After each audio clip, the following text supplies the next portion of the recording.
ये फारूक आजम रदी अल्लाह ताला अन्हो, ये दोनों हस्तियां सरकार ने फरमाया था हाजान सम वल बसर, अबू बकर उमर ये दोनों मेरी आंखें और मेरे कान हैं।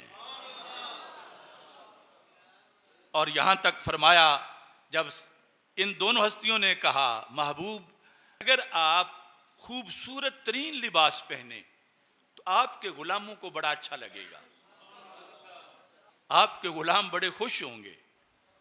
हालांकि सरकार का हुस्न कोई लिबासों का मोहताज नहीं है, लेकिन फिर भी हुस्न के साथ लिबास भी बहुत खूबसूरत हो। तो मेरे आका अलैहिस्सलाम ने फरमाया वैसे तो मैं यूं नहीं करने वाला था, लेकिन अबू बकर उमर जो तुम दोनों मिल के मशवरा दो वो मैं छोड़ नहीं सकता, लिहाजा तुम्हारे कहने पर अब मैं मजीद खूबसूरत लिबास पहनूंगा।